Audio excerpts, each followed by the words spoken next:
Le 27 mai 2018, la Cour suprême israélienne a rendu un jugement. Le juge Uri Shoham a validé l'acte d'accusation d'esclavage mental contre Daniel Ambash et sa peine de 26 ans de prison, un jugement unique en son genre dans le monde démocratique. Daniel Ambash, artiste franco-israélien, danseur et chorégraphe, a été condamné sans expertise psychiatrique, sans preuve matérielle et sans qu'il y ait eu la moindre plainte contre lui. Ses amis pour la vie se battent depuis déjà 8 ans pour prouver son innocence. Entre-temps, l'État d'Israël leur conteste leurs droits civils fondamentaux sous prétexte qu'elles seraient des esclaves sous contrôle mental.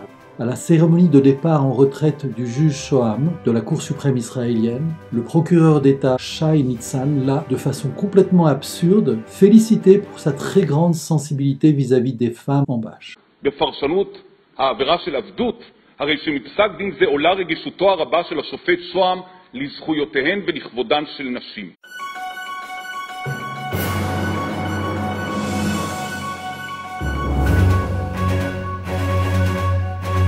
Professeur, ma première question, est-ce que l'esclavage mental est quelque chose de possible? À proprement parler, si on prend au sérieux l'expression même d'esclavage mental ou de manipulation mentale, il faut simplement considérer que nous avons affaire à un phénomène psychologique, d'influence, d'interaction d'un psychisme sur un autre psychisme. S'il ne s'agissait que de cela, on pourrait douter de la pertinence de cette notion et déduire que toute relation humaine participe de l'esclavage mental, puisqu'on a une relation d'attachement et en général d'attachement réciproque. De ce point de vue-là, et en première approximation, je dirais que cette question n'a pas de fondement. Maintenant, si on la prend au sens où elle a pu être utilisée dans différents contextes, notamment politiques, et en particulier au moment de la guerre froide, dans la guerre psychologique précisément et idéologique que se sont livrés les deux blocs, les États-Unis et l'Union soviétique, il y a plusieurs décennies, la notion d'esclavage mental a été au centre de la polémique et de la prétention à l'hégémonie de l'une et l'autre des deux grandes puissances. Et on a souvent parlé de ces capacités que les agents avaient d'exercer une influence sur leurs adversaires, voire sur leurs victimes présumées, dans les stratégies de conquête ou d'infiltration. Mais il est avéré depuis que cette notion n'a aucun fondement scientifique. Si maintenant l'on introduit une perspective qui serait celle du droit pénal, on doit prendre en considération le fait, une fois de plus, que la notion d'esclavage mental ou de dépendance psychique n'a pas de fondement, sauf si l'on considère qu'une telle soumission n'est possible qu'à un certain nombre de conditions. Autrement dit, d'un point de vue strictement psychologique, il n'y a pas, une telle sorte de dépendance n'existe pas. Pour comprendre au sens fort cette notion d'esclavage mental, il faut faire l'hypothèse qu'un manipulateur, comme vous l'avez dit, ne soit pas qu'un manipulateur au sens psychique, ce qui ne tient pas, parce que la suggestibilité a ses limites, mais c'est aussi un criminel. Et un criminel avec des méthodes criminelles, c'est-à-dire qu'il recourt à la pression physique, à la torture, à l'utilisation de drogue, à la privation de sommeil, aux coups, aux violences psychologiques éventuellement. Autrement dit, il procède à une dépersonnalisation graduelle de ses victimes. Mais encore faut-il que ces victimes soient dans une enceinte sans capacité de se défendre. Alors c'est effectivement le cas justement de Daniel Ambash, qui est accusé de violences, de manipulation, qui ont amené des violences physiques. Donc ici, quelle serait la particularité donc, du cas de Daniel Ambash dans cette relation avec l'esclavage mental? La particularité tient d'abord au fait que cette accusation a été prononcée et caractérisée comme la base d'un ensemble de griefs, si je me souviens, il y en a à peu près une vingtaine à peu près, qui se déduisent tous de ce postulat de l'esclavage mental. Le problème, et je pense qu'on en discutera ultérieurement, c'est que cette notion n'est pas étayée par l'instruction, ni par la police, ni par les juges, dans la mesure où, à ma connaissance, on en reparlera plus amplement, il n'y a pas eu d'expertise psychiatrique, ni de Daniel Ambash, ni des présumées victimes. D'accord. Oui, effectivement, là, c'est particulier. Ça fait que les prétentions de la magistrature dans une telle affaire me paraissent exorbitantes. Parce qu'on ne peut pas concevoir l'exercice de la magistrature et de la justice, notamment dans un contexte démocratique, sans le concours associé, sans l'association et la contribution d'experts qualifiés pour porter un tel diagnostic. Un juge n'est pas qualifié, à moins qu'il ait les titres correspondant pour décréter qu'un criminel présumé est un manipulateur. Il faut apporter des preuves matérielles et des preuves médicales. Corrélativement, il ne peut pas non plus exciper de sa qualité de juge pour attribuer d'office un statut de victime à des gens qui, jusqu'à preuve du contraire, et 7 années après l'emprisonnement de Daniel Ambache, se battent, restent solidaires.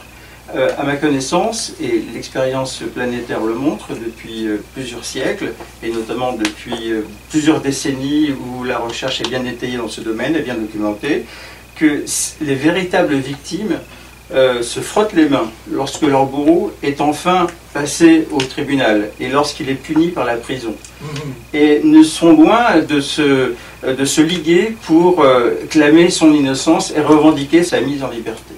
Donc on a là un phénomène qui défie le sens commun, les normes les plus élémentaires de la logique et très certainement du droit, en tout cas dans les conceptions d'un exercice démocratique de la justice. C'est particulier à Israël ou c'est quelque chose qui existe dans le monde entier?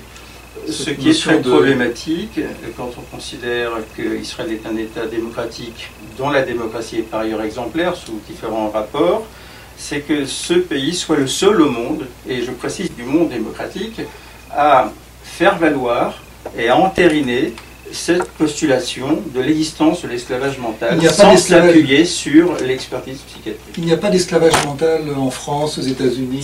Cette notion n'a aucune validité, ni scientifique, ni juridique. Elle a été rejetée par toutes les cours de justice à l'échelle internationale dans le monde démocratique. Bien entendu, on peut imaginer que dans les républiques bananières, les dictatures, on puisse concevoir toutes sortes de chefs d'accusation, les plus délirants, jusqu'à faire de la mauvaise littérature. Parce qu'au fond, les thèmes d'esclavage mental, d'influence psychique, de maîtrise par l'hypnose de façon prolongée de victimes présumées, c'est vraiment de la mauvaise littérature.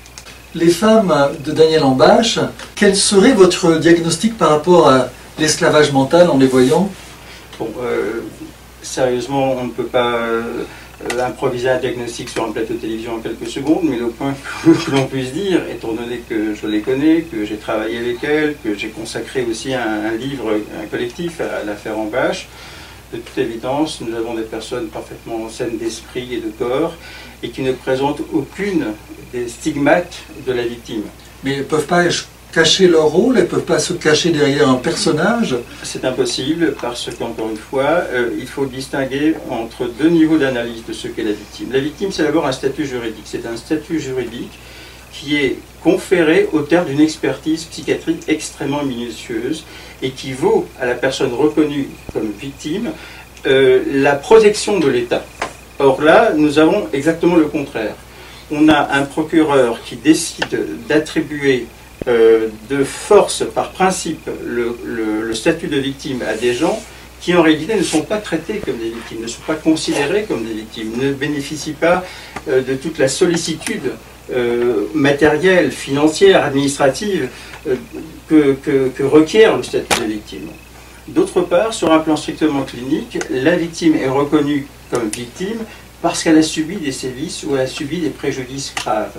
Et si on entre dans le domaine de la clinique, il faut considérer un certain nombre de symptômes extrêmement caractérisés, extrêmement marqués, à commencer par les symptômes de stress, d'état de stress post-traumatique ou d'état de stress post-traumatique chronique, qui se manifestent par de graves perturbations psychiques, psychosomatiques, des dysrégulations émotionnelles manifestes, une désocialisation, une incapacité à s'impliquer dans l'activité sociale. Et là, nous avons de toute évidence des personnes, encore une fois, absolument saines d'esprit, qui ne présentent aucun de ces symptômes. Donc la question qui se pose ici, c'est comment un juge qui n'a pas qualité d'expert psychiatrique peut se permettre, dans un État démocratique, d'user d'une terminologie de ce type, non pas seulement pour la faire valoir au bénéfice des victimes présumées, mais en utilisant cette notion de victime comme un bâillon pour leur interdire d'ester en justice, de faire valoir leurs droits de citoyenne et d'intervenir dans un combat qui est un combat national. Oui, alors vous citez le procureur et le juge, mais en fait la question est beaucoup plus large, puisqu'on sait qu'actuellement en Israël, il y a une organisation qui se définit comme l'Association israélienne contre les sectes, qui est en train d'appuyer une loi qui viendrait valider justement l'esclavage mental. Donc ici, c'est plus une question limitée aux juges, mais c'est quelque chose de beaucoup plus large. Dans la société israélienne, comment il peut y avoir la place sur un tel débat si c'est de façon tellement évidente que l'esclavage mental n'est pas prouvé d'un point de vue scientifique, d'un point de vue médical, et surtout dans le monde entier?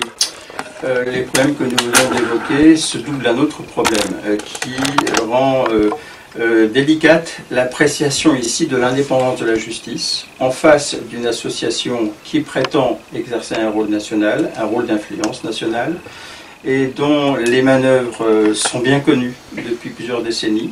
C'est une association, une organisation internationale qui fait de l'entrisme précisément dans les démocraties pour imposer ses vues, sa conception de ce qu'est la norme sociale acceptable, et qui en réalité est une association qui prend différents visages en fonction de ses contextes d'intervention. Il se trouve que partout où elle a tenté d'intervenir, elle a été déboutée par les différents parlements. Le Parlement français, le Parlement américain, les autres parlements des pays démocratiques européens, et Israël, une fois de plus, fait figure d'exception. C'est complètement illogique. On démarrait avec une question claire, qui est posée de manière claire dans la société israélienne, de manière gravissime par rapport au cas de Daniel Ambash, puisqu'il est en prison pour 26 ans, alors qu'il n'y a pas de... On ne comprend pas, professeur. Il me semble que là, nous sommes en face, non pas d'une manipulation psychique que l'on devrait imputer a priori à Daniel Ambash, mais d'une manipulation des concepts scientifiques et juridiques qui font le jeu d'une justice qui, à mon avis, s'exerce à faux, sur des bases totalement irrationnelles, puisque véritablement ces accusations et ces griefs sont proprement médiévaux. Israël est le dernier refuge de l'archaïsme, d'une certaine manière, et c'est un grave problème qui pose effectivement des enjeux à la fois politiques, du point de vue de la démocratie, mais également éthiques, pour ce qui est de la capacité à développer dans ce pays une fonction critique digne de ce nom. Visiblement, la perspective même de cette critique censée du pouvoir vaut à ceux qui la mènent, à ceux qui l'entreprennent, d'être frappés d'interdit. Et ça, c'est quelque chose qui doit interroger tous les citoyens de l'État d'Israël. Peut-être une dernière question, parce que malgré tout, il y a un syndrome que l'on connaît qui met en évidence le fait qu'une personne peut, à son insu, devenir complètement dépendant de son bourreau, qui est le syndrome de Stockholm. C'est dans le cas du syndrome de Stockholm, on voit bien qu'il y a des personnes normales qui prennent de la défense de leur bourreau. Oui, on est dans le cas typique de ce qu'on appelle en psychanalyse, en psychiatrie, l'identification à l'agresseur. Mais là, c'est une situation extrêmement particulière, extrêmement provisoire, dirais-je. Prenons le cas d'une prise d'otage. La victime du preneur d'otage, l'otage en question, est en effet dans une situation limite. Elle peut être abattue, elle peut être blessée par son preneur d'otage, et par conséquent, elle va prendre fait des causes pour cet otage. Mais le temps que dure la prise d'otage, autrement dit, c'est une situation extrêmement circonscrite dans le temps, et dès que l'otage, dans le meilleur des cas, est libéré grâce à l'intervention des forces de l'ordre, évidemment, ce lien d'attachement ambivalent va se défaire instantanément. Et on ne va absolument pas observer par la suite la revendication d'une quelconque défense de l'agresseur. Donc ici, justement, dans le cas de la famille Ambash, si on pouvait parler ne serait-ce qu'une quelconque influence que Daniel aurait pu avoir, aujourd'hui, après 6 ans, on les voit, des femmes qui ont une personnalité, qui savent s'exprimer, qui se battent. Cette influence, aussi minime ou peu importe, ne devrait plus exister. Je crois qu'on a une double injustice, à la fois l'injustice faite à un homme dans un procès expéditif, dans un procès dont l'instruction laisse véritablement à désirer, et d'autre part une instrumentalisation de la notion de victime, dont font les frais en effet des gens qui sont tout à fait dignes de considération, qui sont loin d'être des victimes au sens clinique ou au sens légal, et qui, encore une fois, doivent endosser un statut qui leur est reconnu d'office pour les empêcher de parler, de s'exprimer, mais qui n'est pas fondé ni sur le plan scientifique, ni sur le plan juridique.